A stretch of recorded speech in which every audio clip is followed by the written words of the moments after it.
Mesdames, Messieurs, merci de nous retrouver sur For You Media Africa dans le cadre de ce rendez-vous d'information. À la une ce soir, France-Cameroun, le rapport dont il est question. On parle ici du rapport de la commission mémoire qui a été remis au président français Emmanuel Macron. Eh bien, le rapport dont il est question porte justement sur la colonisation française, notamment le rôle de l'engagement de la France au Cameroun dans la lutte contre les mouvements indépendantistes et d'opposition entre 1945 et 1971 qui a fait savoir à l'Élysée. Et avec vous, nous reviendrons dans cette édition d'information pour mieux en parler. Et puis toujours dans cette édition d'information, direction AES, où nous vous proposerons dans ce journal le grand format de la rédaction centrale. AES, c'est une organisation sous-régionale incontournable. Aujourd'hui, avec vous, eh bien, on s'interroge. Les pays de l'AES du Sahel, justement, sont en passe de gagner leur pari. Plus d'un an après la signature de la charte du Liptako Gourma, le Mali, le Burkina Faso et le Niger attirent l'attention de leurs voisins ouest-africains. Nous en parlerons donc dans ce journal.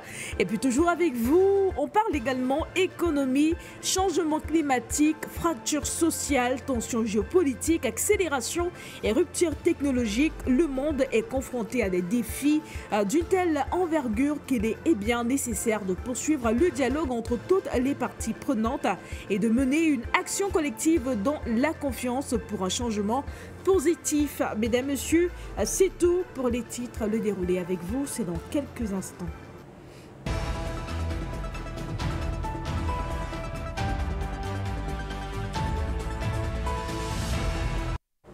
Mesdames, Messieurs, c'est un plaisir pour nous de vous retrouver ce soir sur For You Media Africa dans le cadre de ce rendez-vous d'information.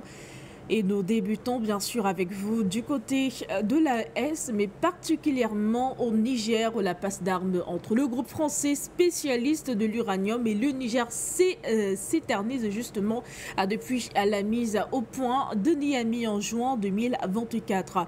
Le pays désireux de manifester pleinement sa souveraineté avait retiré à l'entreprise la liberté d'exploiter la mine d'Imourarène. Orano, puisqu'il s'agit d'elle, engagée en décembre 2024 en arbitrage international contre le Niger. Même son de cloche ce 21 janvier 2025. Nous aura suivi pour nous cette actualité ici, son récit. Depuis le retrait de son permis d'exploitation d'Imourarène en date du 19 juin 2024 et la perte de contrôle de la filiale locale Somaïr, Société des mines de l'air, Orano multiplie les recours pour avoir gain de cause. Ce qui explique le bras de fer qui se dessine entre l'entreprise spécialisée en uranium et le Niger. En effet, l'État nigérien avait décidé en 2023 de la souveraineté de ses ressources, parmi lesquelles l'uranium.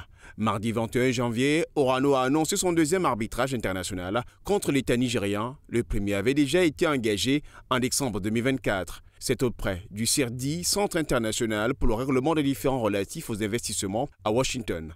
L'entreprise Orano considère ce recours comme le dernier moyen de faire valoir ses droits. L'objectif principal est bien de ne pas se voir évincé du Niger, ayant pour but de continuer d'accroître ses intérêts du Niger au travers du gisement d'Imourarène et sa filiale perdue qui lui appartient à hauteur de 103% et à 36% par Niamey. Orano, spécialiste de l'uranium, dénonce dans son second appel à l'arbitrage l'entrave de l'État du Niger dans la commercialisation de la production de sa filiale locale, qui, selon le groupe, a endommagé l'état financier de la Somaïr. La liste des doléances s'allonge. Orano compte réclamer des dommages et intérêts. La réserve d'Imourarène s'élève à plus de 200 000 tonnes.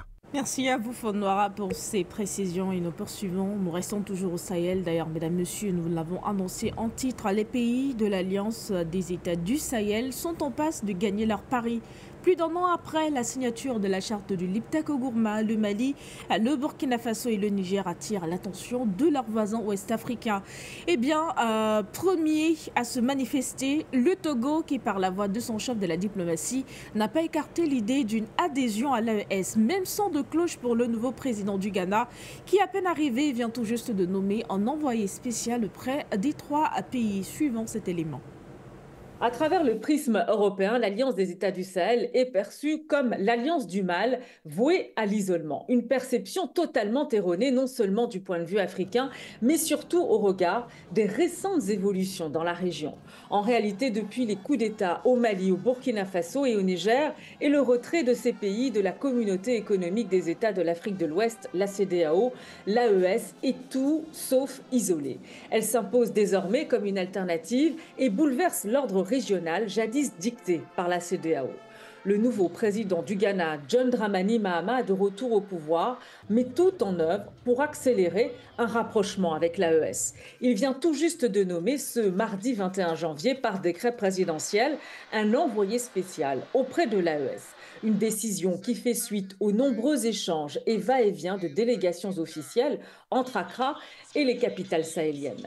Après une rencontre avec le capitaine Ibrahim Traoré, le président de la transition du Faso lors de son investiture, le chef de l'État ghanéen s'est entretenu avec le Premier ministre malien Abdoulaye Maïga en visite à Accra le 16 janvier dernier, l'occasion de resserrer les liens. Nous sommes convaincus que nos deux chefs d'État ont l'opportunité de renforcer les liens de coopération dans le domaine économique, dans le domaine sécuritaire. Et nous saluons l'esprit de fraternité et de solidarité de son Excellence le président John Dramani Mahama. Notre sécurité est un objectif commun et nous devons travailler les uns avec les autres pour garantir la sécurité de notre sous-région. Si la maison de votre voisin est en feu, vous devez l'aider à l'éteindre, sinon il se propagera à la vôtre. Cette nouvelle vision du président ghanéen qui tranche avec celle de son prédécesseur Nana Akufo-Addo rejoint la démarche du Togo. Lomé n'a jamais caché sa proximité avec les trois pays du Sahel dans le cadre de relations bilatérales fortes, au point même que récemment, son ministre des Affaires étrangères a laissé entendre qu'une adhésion de son pays à l'AES était envisageable.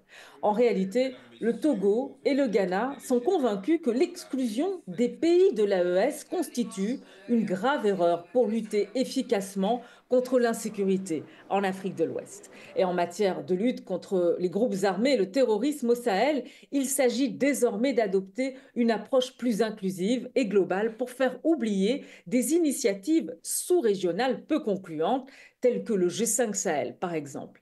L'idée est de fédérer une réponse africaine aux problèmes sécuritaires en Afrique subsaharienne. Ainsi, on observe un rapprochement entre l'AES, le Togo, le Ghana et le Tchad, également pays sahéliens potentiellement candidats à une adhésion au sein de l'Alliance des États du Sahel. Contrairement aux craintes de la CEDEAO et de ses alliés occidentaux, l'AES ne se contente pas de nouer des alliances avec des pays qui rejettent une présence militaire étrangère, mais partagent des valeurs et des intérêts communs avec ses voisins ouest-africains en raison de l'interdépendance des populations et des économies locales. Si pour les pays sahéliens enclavés, l'accès à la mer est vital, pour les pays côtiers d'Afrique de l'Ouest, le marché sahélien l'est tout autant.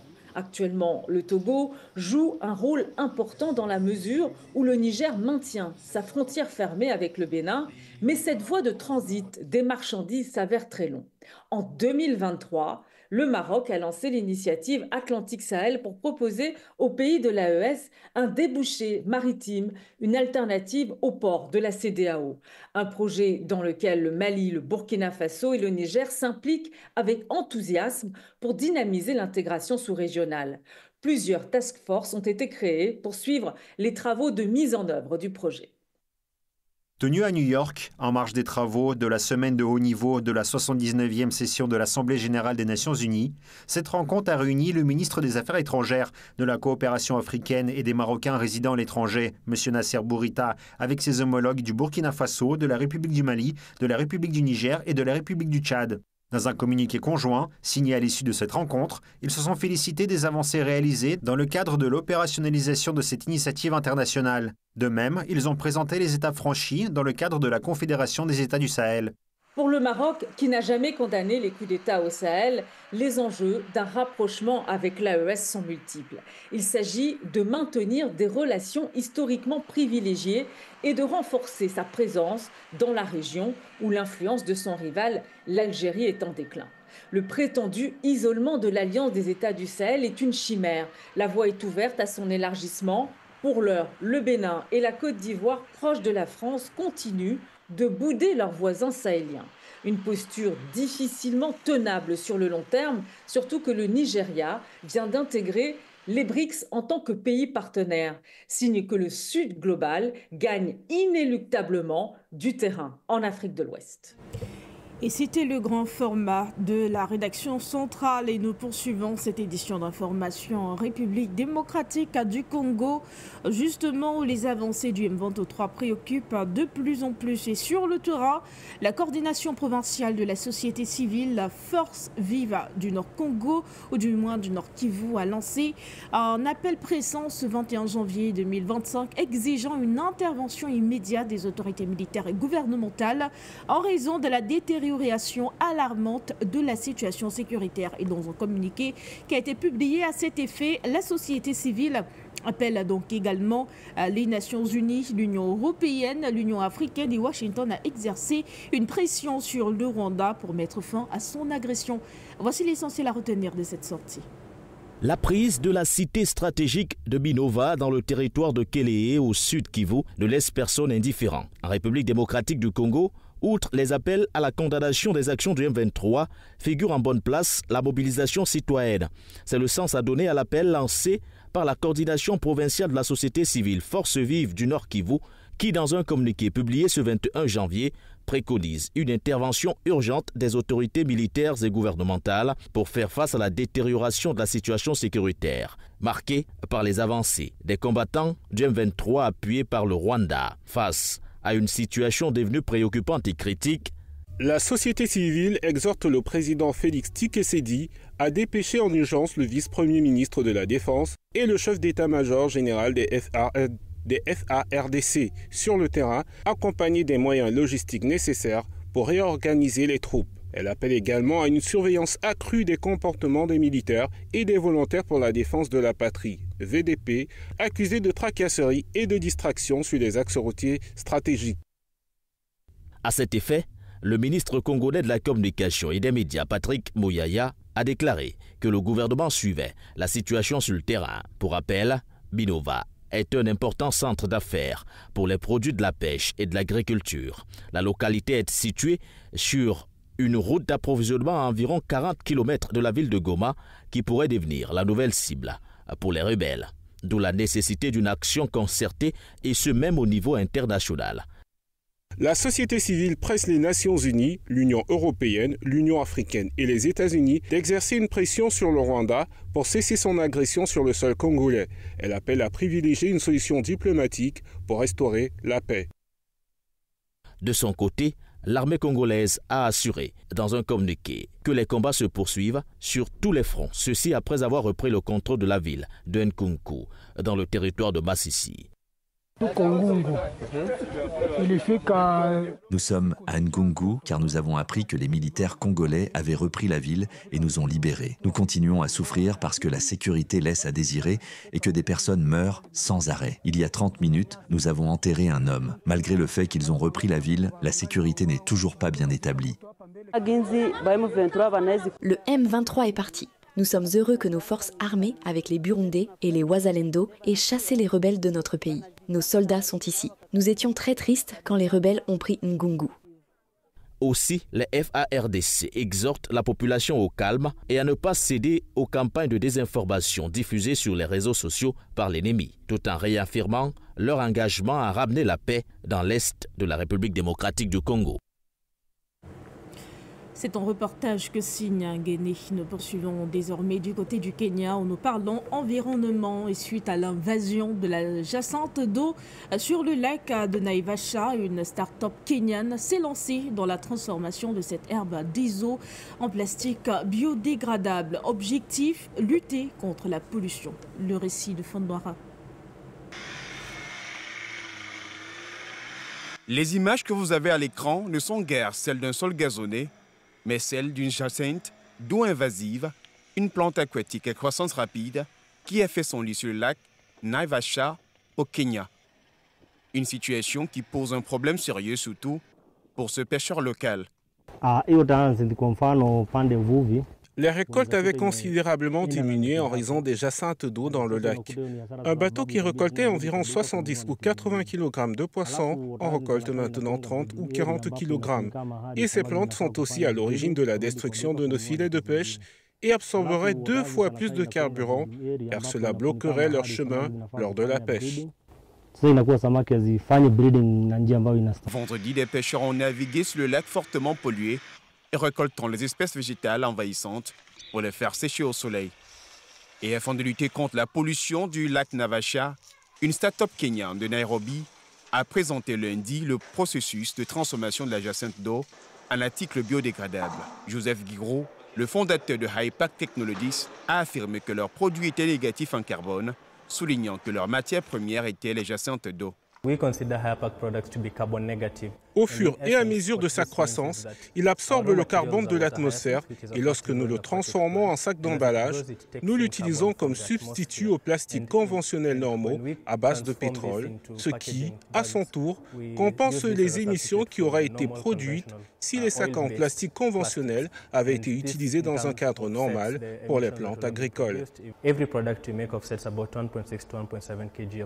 Peut apercevoir les travailleurs de Hypac Technologies en train de broyer la plante séchée et de la mélanger avec une solution avant de sécher le mélange en une feuille, laquelle sera utilisée pour former des enveloppes et des pots de fleurs. Guirego a souligné l'impact de l'invasion des jacinthes d'eau dans le lac Naivasha, rendant la croissance difficile. La jacinthe a rendu la croissance difficile. La poursuite de la pêche, de la navigation, de l'irrigation et même dans d'autres circonstances, elle a même créé un terrain fertile pour les moustiques qui causent ensuite le paludisme.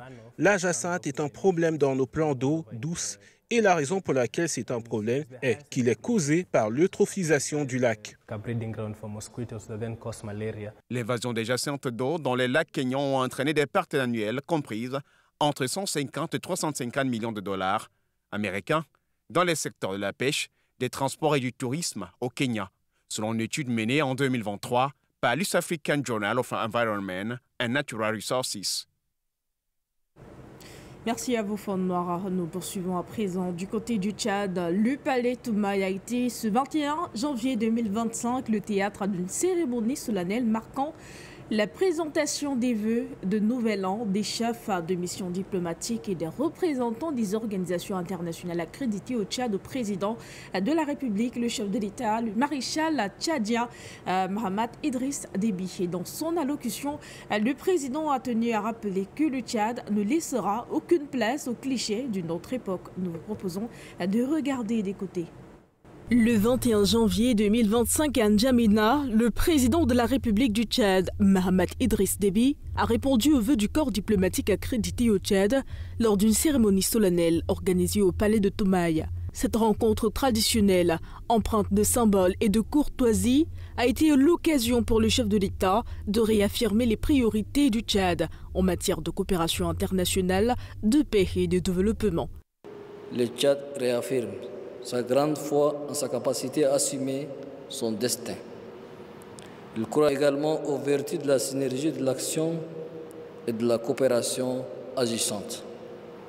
En effet, nous croyons fermement que la coopération dans toutes ses dimensions et à tous les niveaux joue un rôle central dans la création de la prospérité, la préservation de la paix et la promotion du développement durable.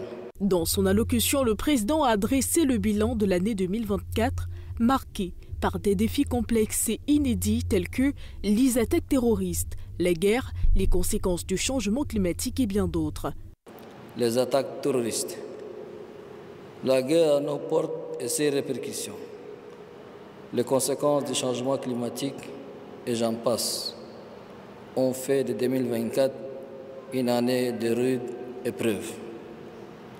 Cette année charnière et décisive a renforcé notre capacité à travailler pour un Tchad véritablement uni, entièrement réconcilié, démocratiquement renforcé et résolument engagé dans la voie du progrès.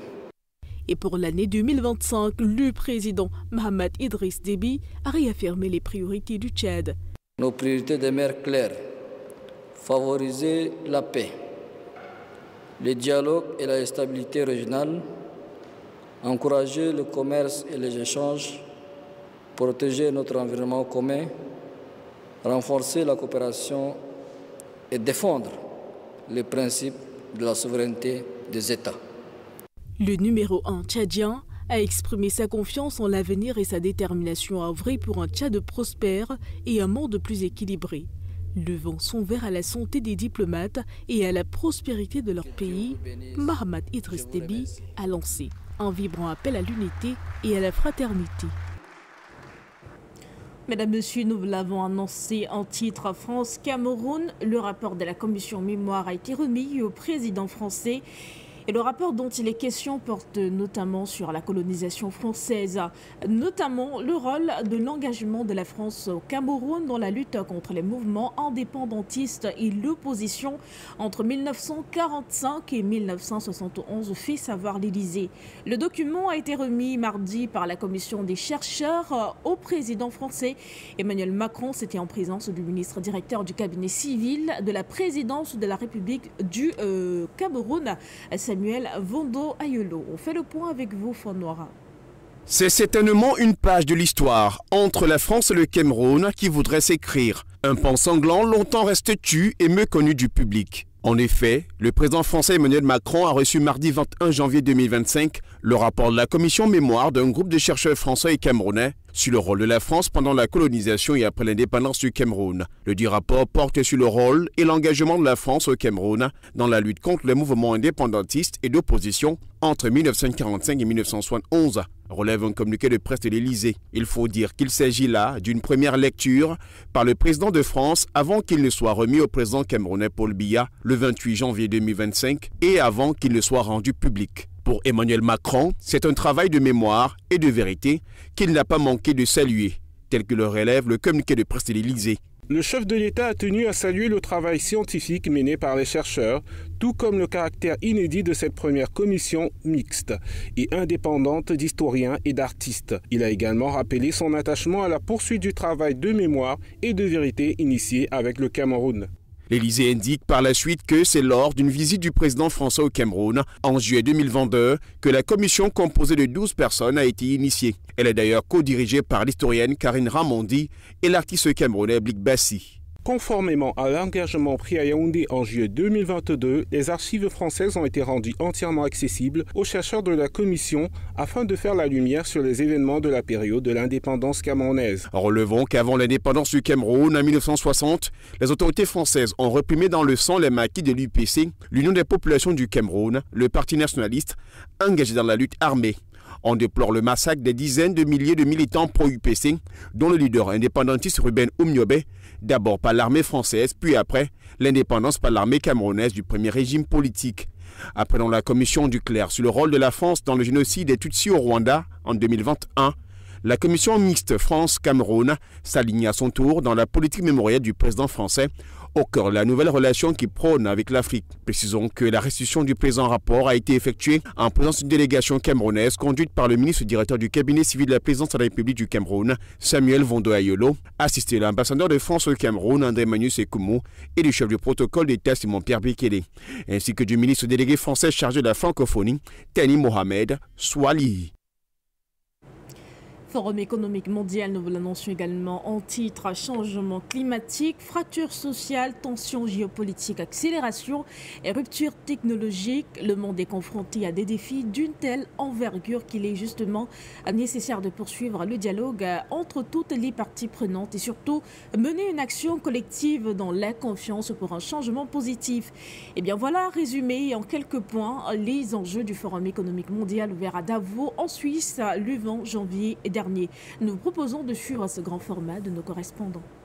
La montée du sentiment populiste, le conflit armé de la Russie avec l'Ukraine, la situation humanitaire catastrophique dans la bande de Gaza, les phénomènes météorologiques extrêmes qui se produisent avec une régularité alarmante et la révolution de l'intelligence artificielle en cours sont quelques-unes des questions clés qui seront discutées par les participants du Forum économique mondial au cours de ces 5 jours. Le retour de Donald Trump à la Maison-Blanche devrait dominer les discussions à Davos. provides over 50%. Les États-Unis fournissent plus de 50% de notre GNL. Le volume de nos échanges commerciaux s'élève à 1 500 milliards d'euros, ce qui représente 30% du commerce mondial. Pour les deux parties, beaucoup est mis en jeu. Notre première priorité sera ainsi d'entamer rapidement le dialogue, de discuter de nos intérêts communs et d'être prêts à négocier. Nous serons pragmatiques, mais adhérerons toujours à nos principes. Nous protégerons nos intérêts tout en défendant nos valeurs, car c'est cela, la voie européenne. En menaçant d'imposer des droits de douane sur les marchandises provenant de pays amis ou non, et avec ses visées expansionnistes sur le Canada et le Groenland, Trump laisse les investisseurs, les entreprises et les gouvernements perplexes. Le dirigeant ukrainien Volodymyr Zelensky a également fait part de ses inquiétudes quant à l'avenir des relations entre l'Europe et les États-Unis.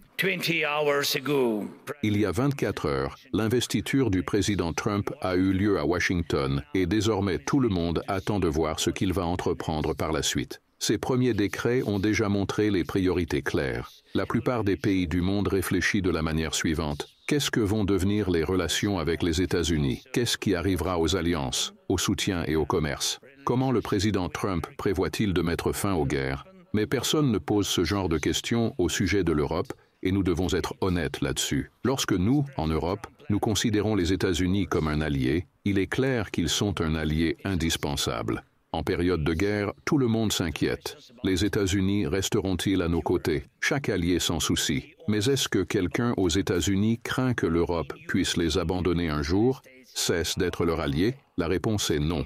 Washington ne croit pas que l'Europe puisse lui apporter quelque chose de vraiment substantiel. Le chancelier allemand Olaf Scholz a exprimé un niveau d'optimisme prudent en ce qui concerne les relations germano-américaines le lendemain de l'investiture du président américain Donald Trump. En référence à Trump, qui veut mettre l'Amérique d'abord, Scholz a déclaré qu'il n'y avait rien de mal à avoir les intérêts de son pays à cœur, mais a souligné que la coopération et la compréhension étaient également dans l'intérêt des pays.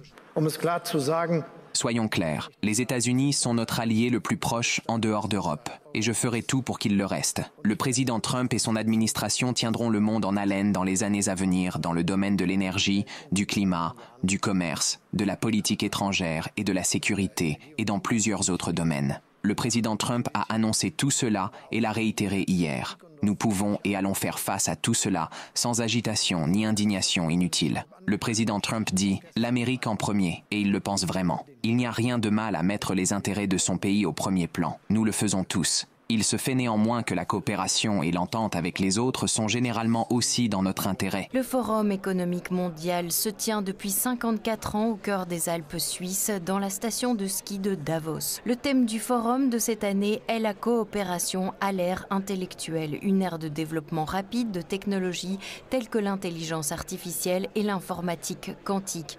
Une rencontre entre le Premier ministre slovaque Robert Fico et le dirigeant ukrainien Volodymyr Zelensky qui a décidé au début de l'année d'interrompre le transit du gaz russe vers la Slovaquie, devrait également avoir lieu dans le cadre du forum économique.